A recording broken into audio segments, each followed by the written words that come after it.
पति पत्नी के रिश्ते में जब तीसरा आता है तो वो सिर्फ एक इंसान नहीं होता। कभी शक होता है, कभी अहंकार, कभी दूरी तो कभी कोई और जब तीसरा आ जाए तो रिश्ता दो लोगों का नहीं रह जाता। फिर वहाँ प्रेम की जगह सवाल और विश्वास की जगह दीवारें उगने लगती हैं। मैं हूँ आपकी दोस्त वर्षा। आशा करती हूँ आप सभी बहुत अच्छे से होंगे। एक बार फिर से आप सभी का स्वागत करती हूँ आपके और हमारे चैनल स्पिरिट ऑफ इम्बाइब के मंच पर। हम लेकर हाजिर हैं आपके लिए कांता भारती का आत्मकथात्मक उपन्यास रेत की मछली।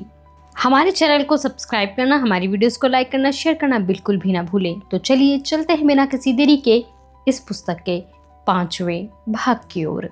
ओस के नन्हे नन्हे मोती घास पर गुथे हुए हैं, जैसे रजत चूर्ण बिखेर दिया गया हो।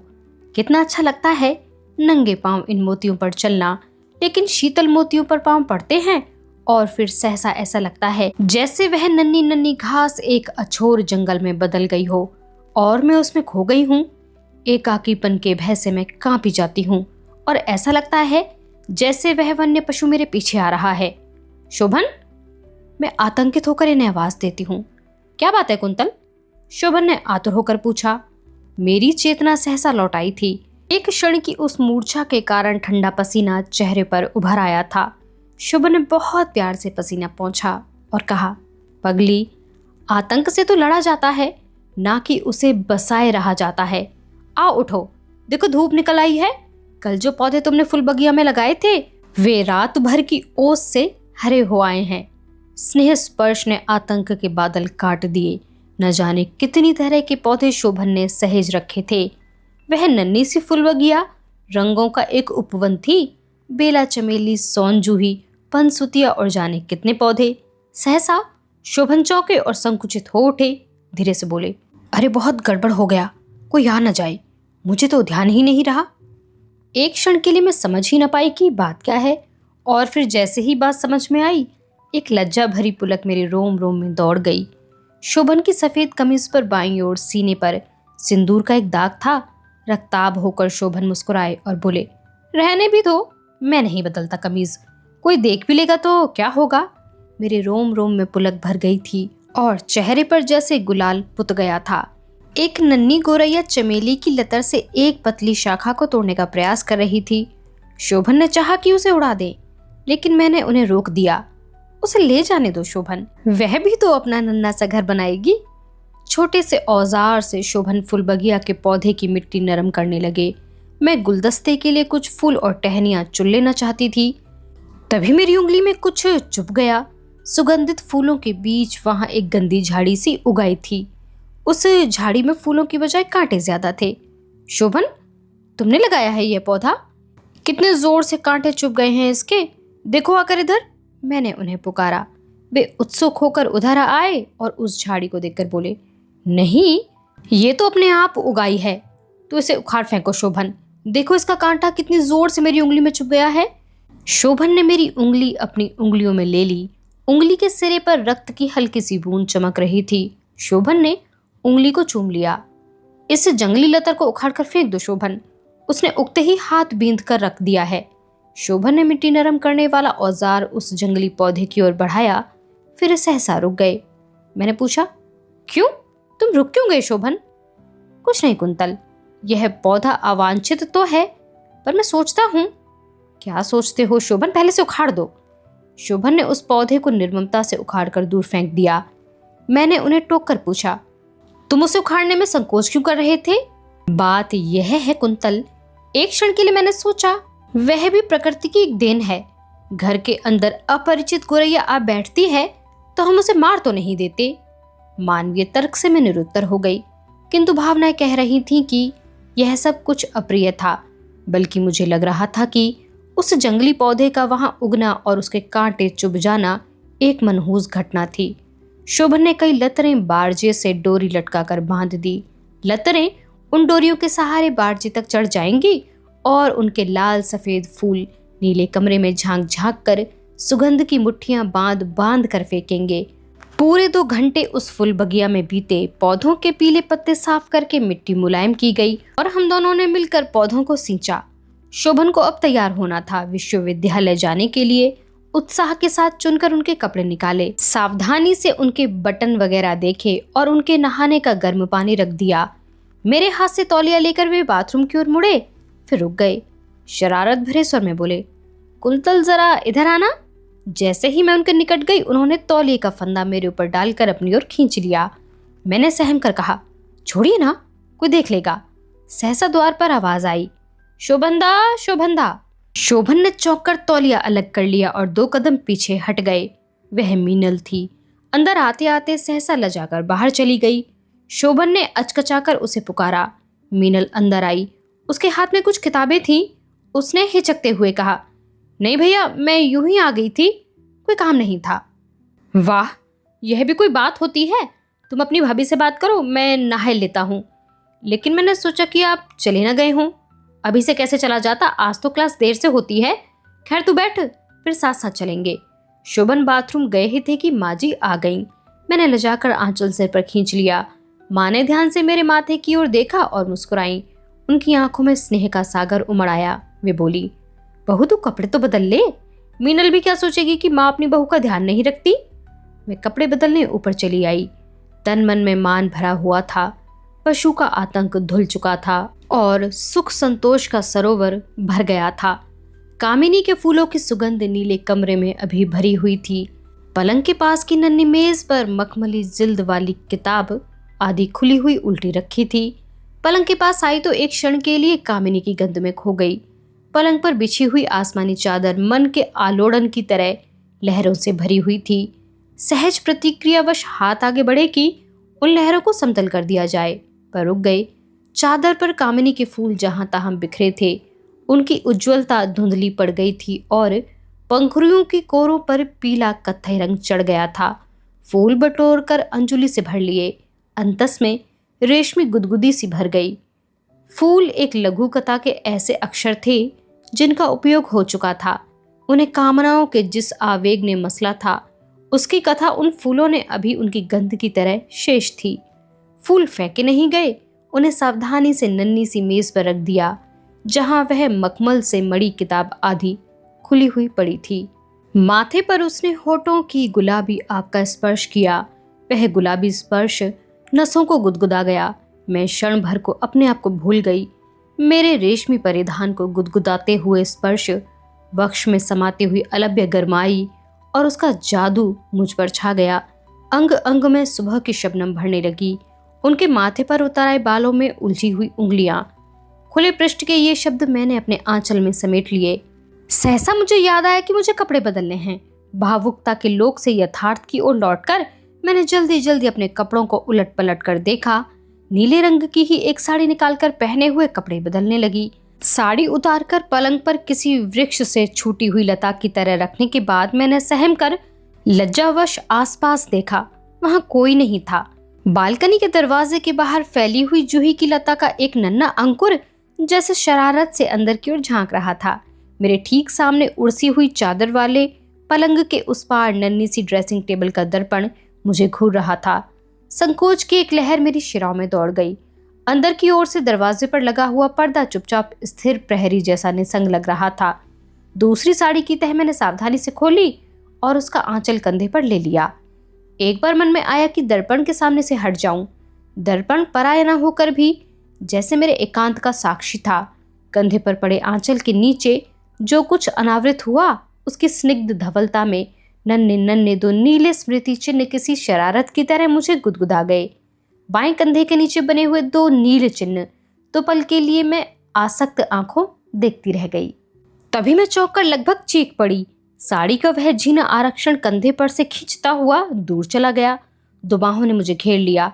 किसी गौरैया की तरह मैं तड़पी, लेकिन बाहों से छूट नहीं पाई। वे बाहें शोभन की थीं। उन्होंने मुझे खींचकर चूम लिया। मेरा चेहरा आरक्त हो गया। लालच भरी स्निग्ध आंखों से उन्होंने मुझे देखा। मैं संकोच से कांप भर ही सकी थी कि उन्होंने उरोजों की संधि के बीच एक चुंबन अंकित कर दिया। बाएं हाथ से मुझे संभाले हुए उन्होंने दाहिने हाथ की तर्जनी से उन नीले चिन्हों को बड़े प्यार से छुआ और होठों ही होठों बोले, कालिदास की पार्वती ने कठोर वलकल से चिन्ह बना लिया था। तुमने यह चिन्ह कैसे बनाया कुंतल? शोभन ने कहा और मेरी ओर झुकाए। मेरे होठों में कंपन हुआ। लेकिन लज्जा भरे शब्द कंठ से बाहर नहीं आए। शोभन ने मंद स्वर में फिर कहा, ठहरो, नील चिन्ह केवल एक होर ही अच्छे नहीं लगेंगे, इन्हें दूसरी ओर भी उभर आने दो। उनका चेहरा मेरे कंधे के करीब आया, उनके होठों का स्पर्श हुआ और फिर सहसा एक चित्कार मेरे होठों से बरबस ही फूट गया। शोभन ने दूसरे कंधे के नीचे भी वैसे ही चिन्ह अंकित कर दिए थे। मैं खड़ी नहीं रह पाई, उनकी बाहों में लता की तरह झूल गई। मुझे लगभग उठाकर उन्होंने सलवट भरे उस पलंग पर डाल दिया। कामनाओं के उस जंगल में पक्षियों का एक जोड़ा भटक गया। निकटता के अतिरिक्त दूसरा विकल्प नहीं था। विवशी दो शरीर आवेग के उस सरोवर में डूब डूब गए। हल्की सी हवा का एक झोंका बाहर बालकनी की ओर से जैसे एक थपकी दे गया। चौंककर शोभन अलग हुए। उन्होंने इधर उधर देखा, वहां कोई नहीं था। मेरी ओर देखकर वो फिर से मुस्कुराए। जब मैं नीचे आई, लाज के वे रक्ताब बादल चेहरे पर घिरे हुए थे। प्रयत्न के बाद भी मैं सहज नहीं हो पाई। मीनल नीचे फुल बगिया में थी। उसके पास तक जाने के पहले एक बार फिर अपनी लाज को समेटना पड़ा। निकट पहुंची तो पाया कि मीनल बेले और गुलाब की झाड़ियों के बीच उगे उस कांटेदार जंगली पौधे को घूर रही थी। अरे, यह ऐसे ही उगाया मीनल? जाने कितनी बार मैंने इसे उखाड़कर फेंका है, लेकिन ये फिर वहीं उगाता है, मैंने कहा। मीनल हंसने लगी और मुझे ऐसा लगा कि उसे इस बात की तनिक भी परवाह नहीं हुई। शोभन तैयार होकर बाहर आ गए। उन्होंने आवाज दी, आओ मीनल चलें, बहुत देर प्रतीक्षा करनी पड़ी ना। शोभन मेरी ओर हल्के से मुस्कुराकर चले गए। मीनल भी चली गई। मैं बेले और गुलाब के बीच उगे उस जंगली पौधे को घूरती खड़ी रह गई। हवा और धूप से बेखबर उलझी हुई उन झाड़ियों के बीच उगा यह कांटेदार जंगली पौधा मेरे दिमाग से उतरता नहीं। कमरे में बेले, चमेली और जूही के फूलों की गंध भरती है, तो साथ ही उंगली में जहां उस जंगली पौधे का कांटा चुभा था, वहीं एक टीस पैदा होती है। बेले और गुलाब की उलझी हुई शाखाओं के बीच यह गलत पौधा बार बार उग आता था। कितनी बार मैंने उसे उखाड़कर फेंका था। मुझे ऐसा लगता था कि जैसे वह पौधा धूर्त और जिद्दी हो गया था। शोभन से शिकायत करती तो वह मुस्कुरा उठते थे और मन में कभी कभी आशंका उठती है कि उस पौधे के उगने के जिम्मेदार शोभन है। शोभन शाम को बहुत देर से लौटे तो थके हुए थे। पता चला कि सारे दिन व्यस्त रहे थे। उनका सिर भी कुछ भारी था। खाना खाने के बाद लेटे तो मैंने देखा कि उनकी मुस्कुराहट में क्लांति है। कितनी मेहनत करते हैं, मैंने मन में सोचा और धीरे धीरे उनका सिर सहलाने लगी। अचानक उन्होंने कहा, मीनल के भाई की शादी है लखनऊ में, उसने निमंत्रण दिया है, दोनों को बुलाया है। मैं सोचता हूँ कि तुम हो आओ। और तुम? कुंतल, मैं बहुत व्यस्त हूँ। एक पत्रिका का विशेषांक संपादित करना है, उसे छोड़ नहीं सकता। वहां जाऊंगा तो कई दिन बर्बाद हो जाएंगे। तुम चली जाओ, ऐसी क्या बात है? नहीं, यह नहीं हो सकता शोभन, मैं अकेले नहीं जा सकती। किंतु दूसरे दिन मीनल स्वयं आ धमकी। मैंने जब उससे कहा कि शोभन नहीं जाएंगे, इसलिए मैं भी नहीं जा सकती, तब वह उदास हो आई। भागती हुई शोभन के पास पहुंची। अंततः शोभन और मीनल दोनों जीते। मीनल के निमंत्रण पर केवल मुझे ही जाना होगा, शोभन ने निर्णय किया। शोभन का निर्णय था, उसे टाला नहीं जा सकता था, या यह कहूं कि टालने का साहस न बटोर सकी। बेमन 2-4 कपड़े एक छोटी सी अटैची में रखे। तैयारी में मन नहीं लगा। कभी घर इनको अकेले छोड़ा नहीं था। मन थोड़ा छोटा होने लगा। हार कर दोबारा शोभन के पास गई। मैं तुम्हारे भी कपड़े रख रही हूँ, 1-2 दिन के लिए चलना क्या मुश्किल है? थोड़ा चेंज हो जाएगा, तुम हो आओ, बात मानो, उन्होंने दृढ़ होकर कहा। इस दृढ़ता का अर्थ ठीक ठीक समझ में नहीं आया। मन उदास हो गया। भारी मन से मैंने कहा, फिर रहने दो शोभन, मैं भी नहीं जाती। उनका निर्णय नहीं टला, मेरा टल गया। रात को लखनऊ जाने वाली गाड़ी पर बैठाने के बाद प्लेटफॉर्म की भीड़ में दूर होते जाते शोभन के हिलते हुए रुमाल को मैंने देखा तो जाने कैसा कैसा लगने लगा उड़कर उस रुमाल को छू लूं। लेकिन ट्रेन हिलते हुए रुमाल वाले उस जाने पहचाने प्लेटफॉर्म से बाहर लाल पीली हरी बत्तियों से भरे अंधेरे में निकल आई। बहुत देर तक शहर की दूर होती हुई बत्तियां और वे लाल पीली हरी रोशनी के धब्बे धूमिल पड़ते देखती रही। एक बार ऐसा भी लगा जैसे अंधेरे के दूर होते हुए ज्योति बिंदुओं में कोई अर्थ, कोई संकेत भी है, लेकिन वह संकेत पढ़ा नहीं जा सका। शहर से बाहर अनजाने अंधेरे में भागती हुई ट्रेन की एकरस गति में जाने कैसा उदास संगीत था। खिड़की से हटकर मैं फिर डिब्बे के अंदर सीमित जीवन में डूब गई। मीनल ने मुझे देखा तो भावावेश से लिपट गई। फिर उसने पूछा, शुभंदा नहीं आए? मैंने जो उत्तर दिया वह संभवतः उसने सुना नहीं। शादी से भरे पूरे परिवार की भीड़ में उस समय मैंने उतने ध्यान से मीनल का चेहरा नहीं देखा था, किंतु अब सोच सकती हूँ कि औपचारिकता की उस परत के नीचे मीनल के चेहरे पर अवश्य ही कुछ विशेष रेखाएं उभरी होंगी। एक नौकर को सामान उठा लेने का आदेश देते हुए मीनल बोली, मैं तो कल से इंतजार कर रही थी तुम्हारा। चलो देर से ही सही आ तो गई, शोबंदा भी आ जाते। वह सारा दिन व्यस्तता में बीता। विवाह की रस्में निभाई जाती रहीं और गाने बजाने से लेकर हंसने खाने तक सारा दिन कैसे बीत गया पता ही न चला। मीनल ने बिल्कुल एकांत कमरे में मेरे सोने का प्रबंध किया था। एकांत में आते ही बीतने वाले क्षणों की अवधि लंबी हो गई। बार बार उनकी बाहों का कसाव याद आ जाता। नीले कमरे में झांकती हुई रात रानी की टहनी आंखों के सामने तैर जाती। कब सोई यह पता नहीं। दूसरे दिन अभी नहाकर मैंने कपड़े बदले ही थे कि मीनल पुलक से भरी हुई अंदर आई। कुंतल, बोलो मेरे हाथ में क्या है? जाने कितने अनुमान लगाए लेकिन सब गलत। सच तो यह है कि यदि एक भी अनुमान में ठीक लगा सकी होती तो यह कथा किसी और ही रूप में लिखी गई होती। बहुत खिंचाने के बाद मीनल ने मुझको जो दिया उसका अनुमान सचमुच मैं नहीं लगा सकती थी, और यही कारण है कि उसे पाकर मुझे गहरा सुखद आश्चर्य हुआ था। वह शोभन का पत्र था। संभवतः उसी रात लिखा गया था जिस रात मैंने प्लेटफॉर्म पर लगातार दूर होता हुआ उनका रुमाल देखा था। मुझे लगा जैसे वह रुमाल ही उड़ता हुआ हाथों में आ गिरा हो। मीनल को उसी क्षण किसी ने नीचे बुलाया। मुझे बहुत अच्छा लगा कि एक सहज एकांत अनायास मिल गया। वह पत्र अभी ठीक उन्हीं तहों में कागजों के बीच मिला था। ऊपर की परतों का रंग हल्का हल्का सा उतर चुका था। कोने थोड़े से घिस गए थे, लेकिन पत्र के अक्षर ज्यों के तो ठीक वैसे ही जैसे उस क्षण दिखे थे बने रहे। कुंतो, ट्रेन जब चली और खिड़की से बाहर नीचे लटका हुआ तुम्हारा हाथ विदा की मुद्रा में किसी बिंधे हुए पक्षी के पंख की तरह फड़फड़ाने लगा तो अकस्मात मेरा मन बिलखने सा लगा।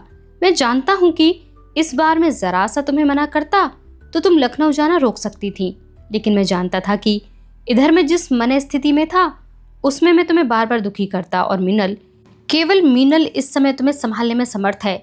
मेरा सारा मोह बार बार कहता था कि मैं तुम्हें रोक लूं, पर पिछले 1 महीने से मीनल के जो पत्र कलकत्ते से आए उनके कारण तुम बेहद थक कर चूर हो चुकी थी, और मेरा यह अंतर मंथन भी तुम्हें झेलना पड़ता तो तुम निश्चित ही बीमार पड़ जाती। लेकिन तुम सामने थी ना, तो मेरी विवलता भी मानो मचली हुई थी। जो ही ट्रेन चली और मैं अकेले रह गया तो मुझे लगा कि जैसे कुछ भी तो नहीं हुआ है मुझे। ट्रेन चली गई, प्लेटफॉर्म खाली रह गया और मैं डाल से डाल में अटक कर गिरते हुए पीले पत्ते की तरह ठहर ठहर कर गेट की ओर बढ़ने लगा। गाड़ी निकली, कॉफी हाउस आया, एक प्याला कॉफी पी। इतने में माणिक मिले। माणिक ने कहा कि जबलपुर से चंदन बिबिया के पति आए हैं। बिबिया को कुछ ऑपरेशन होने वाला है, खतरनाक सा। मैं बहुत चिंतित हुआ। तुरंत गाड़ी भगाता हुआ अस्पताल पहुंचा। कहीं कुछ न था। बिबिया प्रसन्न थी और मुझे देखकर खिल उठी थी। चुपचाप अकेली पड़ी थी। बड़ी भाभी उनका सिर दाब रही थी। बगल में पालने में बच्चा पड़ा था। बच्चे की कलाई में एक चूड़ी पड़ी हुई थी जिस पर उसके पिता का नाम लिखा था। बिबिया मुझे देखते ही बोली, कहो कुंतल के गुलाब, तुम्हारी पटरानी कहाँ है? हमने जब बताया कि महाराज हर्षवर्धन की महारानी को महाराज हर्षवर्धन की प्यारी बहन राज्यश्री भगा ले गई हैं तो बिबिया और भी प्रसन्न हुई। जब मैंने बताया कि उनकी मीनल के लिए एक लड़का जबलपुर में देखा है और वो सबको पसंद आया है, तब बिबिया और भी पुलकित हुई। बोली, हमसे मिलने कुंतल कभी जबलपुर आई, पर अब अपनी प्राण प्रिय सखी से मिलने जबलपुर आएंगी। कुंतल पर तो उनकी प्राण प्रिय सखी का अधिकार है, वह उसके पास ठहरेंगी, पर मेरा अत्यंत लोभी और झूठा भाई मुझे छोड़कर कहाँ ठहरेगा? अस्पताल में शाम हो गई थी। मैं लौटा तो सिविल लाइंस में परेश भैया, उनकी पत्नी और चुन्नी बीबी मिल गए। सभी बहुत जिद करते रहे साथ चलने को, पर मैं नहीं आया। बहुत इच्छा थी कि अस्पताल से सीधा घर जाऊं और संतोला से मिलूं, पर नहीं गया। और बस ख्याल आते ही पता नहीं क्यों मन स्थिति जो हल्की हुई थी फिर बेहद भारी हो गई। इस स्थिति में देव बाबू से भेंट हुई। चांद निकल आया था और मैं अजब से मूड में था। बेहद अकेलापन मुझे लग रहा था और मुझे बेहद याद आ रही थी मीनल, और बेहद याद आ रही थी कुंतल। तमाम इधर उधर की बातें करने के बाद देव बाबू को इस बात का पता नहीं कैसे आभास लग गया कि मैं अंदर से बहुत सुस्त हूँ। उसने तुरंत कहा, कुंतल अपनी सखी के साथ गई हैं क्या? मैंने बताया हाँ। तो देव बाबू रात 11:30 बजे तक मेरे साथ टहलता रहा और बहुत सी बातें होती रहीं।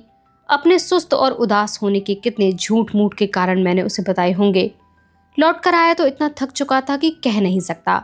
अन्ना कैरेनिना के 25-30 पृष्ठ पढ़े और सो गया।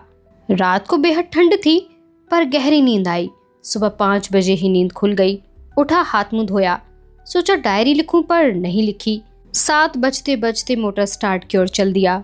कहाँ मुझे नहीं मालूम, बस गाड़ी चलती जा रही थी और मैं दरवाजे से टिका शिथिल बैठा था। गाड़ी कानपुर रोड पर चली, खुसरोबाग रोड पर चली, चौक की ओर मुड़ी, खुलदाबाद के दोनों फाटक पार किए और डफरिन अस्पताल के गेट में मुड़ गई। पर इस समय मरीजों से मिलने का समय तो है नहीं, मैं करूँगा क्या? और बीबिया के पास सुशीला इधर क्यों आई? अभी तो कल शाम को मिलकर गया हूँ, इस समय मिल ही नहीं सकता। मिलूंगा भी तो बात क्या करूँगा? पर अस्पताल के अंदर बेवक्त गाड़ी लाकर लौटा ले जाने से भी तो कोई लाभ नहीं। मैं बीबिया के बेड की ओर बढ़ा तो देखा बीबिया चादर ओढ़े पड़ी थी। देखते ही मधुर मुस्कुराई, बोली पास आओ। पास जाने पर बहुत धीमी आवाज में बोली, कहो शोभन, कुंतल चली गई तो अब सुबह उठकर चाय पीने चले आए हो? तुमने संतोला समझ रखा है, मुझसे चवन्नी वसूल कर लोगे चाय के लिए? मैं तुम्हारे लिए एक पैसा नहीं खर्च करूंगी, समझे? लालची और झूठे भाईजान। मैं चुपचाप हंसता रहा। फिर बिबिया बोली, सुबह 5 बजे से तुम्हारी बातें हो रही हैं। किससे? हमने पूछा। संतोला से। वह रात को बिबिया के पास रही थी और सवेरे से उठकर दोनों बतिया रही थी। मैं कुछ कहूं कि पीछे से दालान से हाथ मुंह धोकर आंखें पोंछते हुए संतोला कमरे में मुझे देखकर हंसी। सिर्फ इतना कहा, उस दिन शाम को तुम्हें आना नहीं था तो कह क्यों गए थे? सारी शाम सब लोग तुम्हारा इंतजार करते रहे। मैंने कुछ जवाब नहीं दिया। 10 मिनट हो गए थे। मैं कमरे के बाहर चला आया। संतोला से कहा, चलो बाहर बातें करेंगे। बाहर आए। अब इसके बाद की बातें तुम्हें लिख रहा हूँ। ये वे बातें हैं जो एक पात्र ने मन में कही पर दूसरे ने अच्छी तरह सुन ली। दालान की सीढ़ियों से उतरते हुए शोभन और संतोला। संतोला ने कहा, कहो शोभन, कुंतल गई तो अब फुर्सत मिलने लगी, जानती हूं कि उसमें डूब गए हो। शोभन, नहीं संतोला, मैं बहुत अभिशप्त हूं। डूब पाता कहीं किसी में पूरी तरह तो बहुत चैन मिलती। बहुत कुछ उसमें डूब चुका हूं पर कुछ नहीं डूबा तो नहीं डूबा। नहीं संतो, इस बार जानबूझकर मैं कम आया।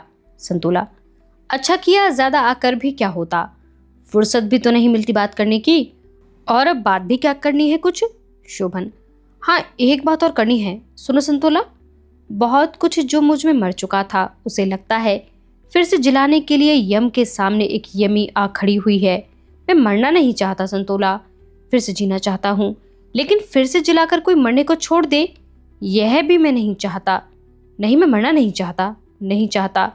पर क्या इस बार सचमुच अमृत मिल सकेगा? क्या जो होठों से लगा वह अमृत है? संतोला जैसे मेरे मन का भाव समझ जाती है, बहुत ममता से डूबी हुई आवाज में पूछती है। संतोला, क्या बात करनी है शोभन? बोले, अच्छा आज बातें करेंगे। मैं भी तो चाहती हूँ कि तुम जियो। मैं भी तो अब कुछ और नहीं कर सकती, पर चाहती हूँ कि कोई संपूर्णतः जिला दे। कुंतल ने जितना किया क्या उसके लिए मैं उसकी आभारी नहीं हूँ? पर जो दूसरा अंश अब भी धीरे धीरे मर रहा है उसे कोई जिला दे तो मेरी अंतरात्मा पर थोड़ा और बोझ है, उससे भी मुझे मुक्ति मिलेगी क्या? सुनो, अंदर कहीं भी अमृत है तो उसे पीने में क्यों हिचकते हो? पर सुनो भी तो, यह अमृत देने वाला कौन है? इस एक यमी का असली नाम बताओ। शोभन, अरे तुम नहीं जानती, उनका नाम है बेनो। बेनो जी, वही जो सोन मछली रेड फाइटर। मेरे मन से तुम्हें धीरे धीरे पी गई थी, तुम दुग्ध धवल हो ना, उजले दूध की तरह। पगली ऊपर ऊपर से ना कहती थी। मैंने दूध का कटोरा सामने रख दिया, कहा पीना होगा तुम्हें। मैं कुंतल नहीं हूं कि तुम्हारी जिद मान लूं। शोभन, मगर संतोला फिर इतना कष्ट क्यों हुआ मुझे? बेहद बेहद, और सबसे अजीब यह कि एक बार भी तुम्हारा सहारा मैंने नहीं चाहा, न कुंतल का न बेनों का। संतोला, तुम थोड़े जिद्दी हो, थोड़े घमंडी। सो अपने संपूर्ण अहम को जब किसी को भी अर्पित करते हो तब पहले यह याद आता है कि एक पागल, मजबूर और कमजोर संतोला को अर्पित किया था, कोई फल नहीं निकला। नहीं, अब मन चाहे जितना कहे किसी को अपना व्यक्तित्व अर्पित करने को आकुल आतुर। फिर तुम्हें याद आता है कि मेरा पराजित व्यक्तित्व जिसे तुमने पूजा था, और तुम खीज, कटुता, विषाद, खिन्नता और अंत में आंसुओं में फूट पड़ते हो, पर अब बस करो, एक बार और विश्वास करो, दे डालो ना अपने आप को। मैं कह रही हूँ, जानती हूँ इसके बाद भी तुम्हारे जीवन से मिट नहीं सकती। कुंतल अपने को देना जानती है, मैं नहीं जानती थी, पर बहुत कुछ जो मुझे आता था वह बेनों को आता है। धीरे धीरे उसे सपनों की उन गलियों को मोड़ देना भी आ जाएगा, जहां पहुंचकर तुम सचमुच कला सृजन के स्तर पर पहुंच तुरंत जाते हो। एक बात और है, सुनो, बेनों में मुझसे ज्यादा साहस है, ठहराव है, और बहुत कुछ है जो मुझ में नहीं था। यह सब न किसी ने होठों से कहा, न किसी ने कानों से सुना। छोटे छोटे वाक्य प्रकट में बोलकर बाकी सारी बातें मन में होती रहीं। इतने में शन्नो आई और उसने बताया कि जबलपुर से जीजा आए हैं। मैं तुरंत गाड़ी लेकर घर गया। संतोला गाड़ी पर जाने को राजी नहीं थी। तुम्हारा कुछ भरोसा नहीं है, किस मोड़ पर किधर घूम जाओ और भटकते रहो, तुम रद्दी किस्म के ड्राइवर हो। खैर, मैंने उन्हें गाड़ी में ठूंसा और बीच चौक में से होकर उन्हें घर पहुंचाया और रास्ते में कोई बात नहीं की। वे पीछे की सीट पर बैठी थी और मुझे बार बार यह लगता था कि आगे की सीट पर मेरे बार बार संकेत करने पर भी कि पीछे संतों के पास बैठो। बेनो जी, गोल्ड फिश रेड फाइटर आराम से सामने की सीट पर बैठ गई हैं और अपने रूखे रूखे केश झुला रही हैं और बड़े गुमान से कह रही हैं, मैं तो सबकी दुलारी हूँ, तुमसे डरती थोड़ी ही हूँ शोभन। ज्यादा मुझे डांटोगे, फटकारोगे तो कर दूंगी तुम्हारी शिकायत कुंतल जी से। मैं चुपचाप बेनो जी के इसी व्यवहार से कुछ हार कर, कुछ खींच कर, कुछ मन ही मन प्रसन्न हुआ चुपचाप गाड़ी चला रहा हूँ। अतरसुईया पार कर ली है, अब चौड़ी सड़क आ गई है। मैंने गाड़ी रोकी कि भैया मिले। भैया से बातें होती रही। घर पहुंचा तो जीजा मिले, बेहद प्रसन्न। भाभी ने कॉफी बनाई थी, कॉफी और जलेबी का नाश्ता हुआ। मैं लौटा तो मन शांत था। कॉफी हाउस गया, घर आया, तुम्हें खत लिखने बैठा। 2:30 बजे हैं। कुंत मेरी अभिन्न मित्र, मेरी साथिन। मैं चाहता था कि कुछ दिन अकेले रहकर अपने जीवन का पुनर्मूल्यांकन करूं, अपने में बिल्कुल डूबकर। लेकिन लगता है अब मैं अपने से भी बातें करूंगा तो वह बिना तुम्हारे माध्यम के नहीं कर पाऊंगा।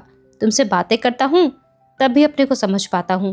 अच्छा, एक काम करो, जिसके लिए मैं बेहद उत्सुक हूं। काम काज, उत्सव समारोह से जरा सा अवकाश मिलने पर थोड़ी देर के लिए बेनो से मिलने की कोशिश करो और उसे निम्नलिखित संदेश कह दो।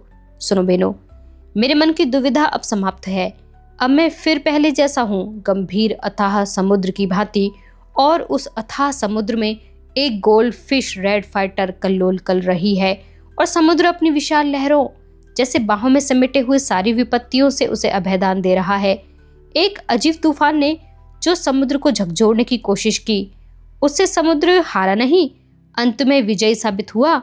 हाँ, तूफान के कारण समुद्र में जो विक्षोभ पैदा हुआ है, उससे समुद्र के अंतराल में कब से डोलती हुई कई चीजें सतह पर आ गई हैं। उसमें से कुछ काई और सिवार है, कुछ रत्न, मुक्ता और अमृत। काई और सिवार अपने आप गल जाएंगे, बहुत कुछ गल गए। मुक्ता, रत्न और अमृत सभी को अर्पित है तुम्हारे माध्यम से। अच्छा सुनो, वहाँ खूब प्रसन्न रहना, सबको खूब प्रसन्न रखना। मीनल को मेरा आशीर्वाद देना। तुम्हारे साथ पिताजी क्या मीनल को भेज रहे हैं? कब? मेरा ख्याल है तुम शायद खत लिखकर छोड़ दिया हो। सदा सदा के लिए आबद्ध, शोभन। कैसी तन्मयता थी उन शब्दों में, सदा सदा के लिए आबद्ध। बहुत कम ऐसे क्षण आते हैं जब इस बात का अनुभव हो कि शब्दों में भी प्राणों का स्पंदन होता है।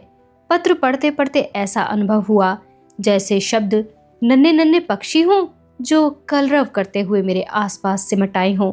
कितनी ही देर तक मैंने शब्दों की उस एकांत निकटता का आस्वादन किया, तब भी आहट हुई और लगा कोई आ रहा है। कल्पनाओं का वह परिवेश अनायास टूटा और मैं यथार्थ के धरातल पर आ गई। मुझे खींच हुई कि एकांत भंग करने वाला वह कौन है। वह मीनल थी।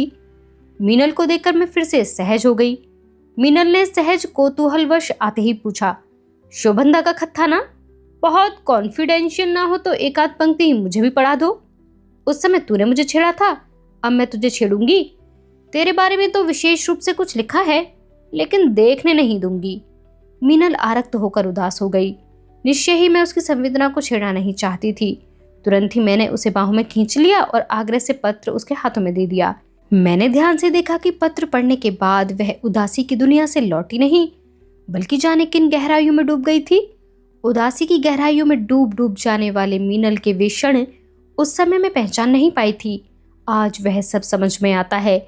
आज यह भी समझ में आता है कि शब्दों में झलकने वाला प्राण स्पंदन भी चाबी भरे खिलौने की उस गति की तरह होता है जिसके समाप्त हो जाने पर वही खिलौना क्षण भर में निष्प्राण हो रहता है। 2 दिन शब्दों में बसी उस पुलक से एकांत आलाप करते बीत गए। एकांत का हर क्षण साक्षी था कि मैं अपने अंतर्मन में वहां अकेली नहीं थी, शोभन वहां थे। लेकिन अगला दिन वैसा ही नहीं रहा। हंसी खुशी भरे घर का वातावरण अनायास ही कड़वा हो उठा। मैंने सुना, नीचे से तीखी आवाज आ रही थी, मीनल के बड़े भाई साहब की। सदा सहज और सागर की तरह शांत रहने वाले मीनल के भाई जैसे बरसों से ठंडे पड़े किसी ज्वालामुखी की तरह आग बरसा रहे थे। मैं चौंक गई। क्षण भर को विश्वास न हुआ कि मैं जो सुन रही हूं वह सच है, लेकिन वह सच था। शोभ के कारण शायद वे परिस्थिति तक भूल गए थे। उनके चीखने के साथ साथ मीनल के रोने की आवाज भी सुनाई दे रही थी। मैं उठकर जीने तक आई, नीचे उतरने की हिम्मत नहीं हुई। उनके शब्द बरछों से भी अधिक तीखे थे। क्रोध के कारण वे संयम भूल गए थे। वे कह रहे थे, अपनी ही बहन का सुहाग लूट रही थी उसी के घर में रहकर। कलकत्ता गई थी नौकरी और रिसर्च करने या जीजा जी के बिस्तर पर सोने? तेरा तो गला घोंटकर जमीन में गाड़ देना चाहिए। उसी तरह बकते हुए वे शायद दूसरे कमरे में चले गए थे। मीनल के रोने की आवाज थोड़ी देर तक आती रही थी और फिर बंद हो गई थी। नीचे उतरने की इच्छा फिर भी नहीं हुई। थोड़ी देर वहीं ठहर कर मैं वापस लौटने को हुई कि नीचे शोर मच गया। वहां खड़ी नहीं रह पाई। आशंकित मन लिए जल्दी जल्दी नीचे उतरी। मीनल रोते रोते बेहोश हो गई थी। उसकी बेहोशी के कारण अचानक भागदौड़ मच गई। फर्श से उठाकर उसे पलंग पर लिटाया गया और ठंडे पानी के छींटे दिए जाने लगे। मुझे जैसे काट मार गया। मीनल होश में आकर भी सहज नहीं हो सकी। पागलों की तरह इधर उधर अजनबी दृष्टि से देखा और अस्फुट स्वर में बोली, मैं तो जीजी के घर से आत्महत्या करने ही निकली थी, पर कुंतल की बड़ी बड़ी आंखों के ममता भरे आंसू ने मुझे रोक लिया। शोभंदा की बाहों ने मुझे मरने नहीं दिया। मैं तो उनकी ही धरोहर हूं। मुझे छोड़ दो, मुझे छोड़ दो। मीनल स्वस्थ न हो पाई। चीख कर फिर बेहोश हो गई थी। उसके बाद उसे बीच बीच में होश आया भी तो केवल इतना ही कि वह फटी फटी आंखों आसपास देखकर फिर शांत हो गई। खुशी, उल्लास और बच्चों की किलकारियों से भरा घर एकदम मनहूस हो गया था। अब और रुकने की इच्छा नहीं थी, लेकिन समझ में नहीं आ रहा था कि किसे क्या कहूँ। सुबह बहुत जल्दी नींद खुल गई। ना चाहते हुए भी नहाया धोया और अपना सामान समेटकर सूटकेस में डाल लिया। भारी मन लिए हुए नीचे मीनल के कमरे में आई। मीनल होश में थी, लेकिन उसकी आंखों को देखकर लगा कि वह अर्ध विक्षिप्त है। डॉक्टर ने बिल्कुल सुबह ही आकर उसे कुछ दवाइयां दे दी थी। मीनल की हालत देखकर मन और भी खिन्न हो गया। सोचा था कि रात भर में वह सहज हो जाएगी, लेकिन हुआ उसका ठीक उल्टा ही। मैंने सोचा कि शोभन को शायद इस बात का अनुमान भी न होगा कि मीनल के कारण वातावरण कैसा भारी हो गया है। संभवतः इस समय वे यही समझ रहे होंगे कि उनकी कुंतल और मीनल गीत भरे माहौल में डूबी होंगी। काश उन्हें पता होता कि वहां वे दिन सहसा काले हो गए हैं और अभी कल ही तो मिला था उनका पत्र। मैंने कल रात एक पत्र स्टेशन पर जाकर डाला था और एक सुबह। उम्मीद है उनमें से एक पत्र मिल चुका होगा और शायद इस पत्र के साथ मिले वह पत्र जिसमें मेरा एक गोपन संदेश है और मीनल के नाम एक पत्र। मीनल के नाम पत्र। काश मीनल पत्र पढ़ने लायक मनस्थिति में होती। हल्के से कराहती है और फिर अचेत हो जाती है। इससे अधिक उसे होश ही कहाँ है। शोभन ने लिखा है। मन बेहद उदास होने लगा। ज्यों ही उस कमरे में उसी प्रकार लेटा जैसे सोमवार की रात बिल्कुल जागते हुए काटी थी। शोभन के शब्दों का संसार। काश मीनल भी उस संसार की एक झलक ले सकती। घने अंधेरे में जाती हुई मशाल और रक्त कमल। कौन जाने केवल रेत का घर हो और लाल कमल। जाने दो उसकी बात। फूल को मुरझाने से बचाने के लिए जो कुछ मुझ में बच गया है वह सब बाजी पर लगा दूंगा, बल्कि वह खिला रहे, झोंकों में झूमता रहे। इसमें भी असफल हुआ तो शायद बाजी बिल्कुल हार जाऊंगा, हमेशा के लिए पराजित, अपमानित, खोया हुआ चुपचाप, और लिखना छोड़ दूंगा। क्या लिखना छोड़ा जा सकेगा? तुम तो कुंतल तब भी मुझे प्यार करोगी ना जब मैं बड़ा लेखक नहीं रहूंगा। अत्यंत सशक्त व्यक्तित्व, वैभव, समृद्धि, तेज वाला व्यक्ति नहीं रहूंगा। रक्त कमल को खोकर मैं किस बुरी तरह टूट जाऊंगा यह मैं कल्पना भी नहीं कर सकता। और अक्सर ऐसा होता है कुंतल, जिसके लिए टूटो वह कभी तुम्हें संभालने नहीं आता। रक्त कमल यानी मीनल। क्या शोभन को यह पता होगा कि वह यहाँ अचेत है, टूटी और हारी हुई? और अगर मालूम हो तो क्या उसके अंतर का भी सब कुछ टूट जाएगा और पराजित हो जाएगा? लेकिन इस टूटन से ही क्या केवल रक्तकमल जुड़ सकती है? सहसा अपनी फुलबगिया में लौट जाने की एक तीखी अनिवार्यता मुझे महसूस होने लगा जैसे वहां कुछ है जिसे चलकर तुरंत अपनी अंजुरियों में समेट लेना होगा, और इसमें थोड़ी भी देर ऐसा है ही नहीं बल्कि किसी सीमा तक घातक भी होगी। लेकिन यहाँ परिवेश एक ऐसी उलझन की तरह है जिसमें सहज होना कठिन था। किससे और किन शब्दों में कहा जाए कि मेरा मन अपने संसार में लौटकर उसे आंचल में भरने को हो आया है। रक्तकमल के फूल को मुरझाने से बचाने के लिए जो कुछ मुझ में बच गया है वह सब अब एक बार बाजी पर लगा दूंगा ताकि वह खिला रहे, झोंकों में झूमता रहे। इसमें भी असफल हुआ तब शायद बाजी बिल्कुल हार जाऊंगा, हमेशा के लिए पराजित, अपमानित, खोया हुआ, चुप और लिखना छोड़ दूंगा। कहाँ तक लड़ूंगा, कहाँ तक अपने को टूटने से बचाऊंगा? वहां रक्तकमल के टूटने के साथ साथ जिसके टूटने का डर था वही तो है मेरा संसार। उसको इस तरह टूटते हुए छोड़कर जाने पर वहां मेरे अपने संसार में कब तक कुछ जुड़ा रह सकेगा? अब अचानक मुझे यह भी लगा कि मीनल की यह यातना मुझ पर भी किसी अनहोनी के बादल की तरह घिरती आ रही है। घुटन और बेचैनी धीरे धीरे इतनी अधिक बढ़ गई है कि मुझे लगा जैसे मेरा दम घुट जाएगा। शाम तक सारा दिन किसी बियाबान रेगिस्तान की तरह थक कर पार किया। शाम को नौकर ने आकर एक और खत दिया। कमरे में उदास धुंधल का घिराया था। चाहकर भी रोशनी जलाने की इच्छा नहीं थी। पत्र हाथ में लिए देर तक नन्हे अक्षरों में लिखा पता देखती रही। बार बार ऐसा लगता जैसे इसमें कोई भूल हो या जैसे एक नाम काटकर दूसरा नाम लिखा गया हो, जैसे वह संबोधित किसी और को था लेकिन भटक कर कहीं और आ गया। उसे मैं आशंका नहीं कह सकती, लेकिन वह द्वंद्व था। उस द्वंद्व की परिभाषा देना कठिन है। हाँ, एक निराकार मन अवश्य था। अपने आप को समेटकर उठी और बत्ती जलाई। नितांत असंपृक्त होकर पत्र खोल डाला। मुझे इतना नहीं बांध लेना चाहिए था अपने आप को कुंतल से कि आज मेरा मन कर रहा है कि एकदम हॉल डाल बांधूं और टिकट लेकर चल दूं। कल शाम कटरे का रामदल निकला था और सारे क्षेत्र में सैकड़ों लाउड स्पीकरों पर चारों ओर से गीत बज रहे थे। बेहद सन्नाटा और ठंड थी। मैं रात को स्टेशन पर जाकर तुम्हें खत छोड़कर लौटा था। कल दिन को मैंने 2 गैलन पेट्रोल भराया और दिन भर गाड़ी चलाई। कम से कम 50 मील तो दौड़ाई होगी, मनोरी से थरवई तक, बेकार बेतहाशा। उसकी बेहद थकन थी और नौकर भी मेला देखने गया था। जितना घर खाली था उससे भी ज्यादा अथाह खालीपन और उदासी अंदर थी। मैं ऐसा पराधीन निर्भर क्यों होता जा रहा हूँ? ऐसा तो कभी नहीं था, अब और नहीं, और ज्यादा बिल्कुल ही सहन नहीं होगा। पत्र के पीछे एक दूसरा पत्र भी था, लेकिन उसे देखा नहीं। अपने को संबोधित पत्र में जो मुट्ठी भर आश्वासन मिल पाया था उसे मैं यत्न से सहेज लेना चाहती थी। पराधीन और निर्भर तो शोभन से अधिक मैं थी। मीनल को होश आ गया था, लेकिन मन से वह बिल्कुल ही स्वस्थ नहीं थी। ऐसा लगा जैसे उसे मुझे पहचानने में कठिनाई हो रही है। साहस करके मैंने उसके माथे पर हाथ रख दिया। मेरी हथेली थोड़ी देर वहां ठहरी रही, फिर उसके चेहरे पर एक खिंचाव उभरा और आंखों की कोर से कनपटी तक आंसुओं की एक रेखा खिंच गई। अपना कांपता हुआ हाथ बढ़ाकर उसने मेरी हथेली थाम ली, बोली कुछ नहीं। और फिर अचानक मैंने देखा मेरी उंगलियों में वह कुछ टटोल रही है। मेरी उंगलियों में पड़ी हुई वह मीने वाली अंगूठी उसने उतारी और खींचकर अपने हथेली में दबा ली। एक क्षण के लिए मैं अवसन्न हो गई।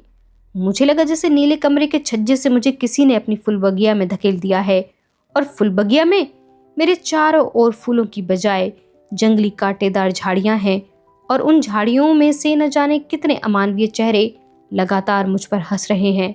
मैं सिहर उठी। आज का यह भाग यहीं पर समाप्त होता है।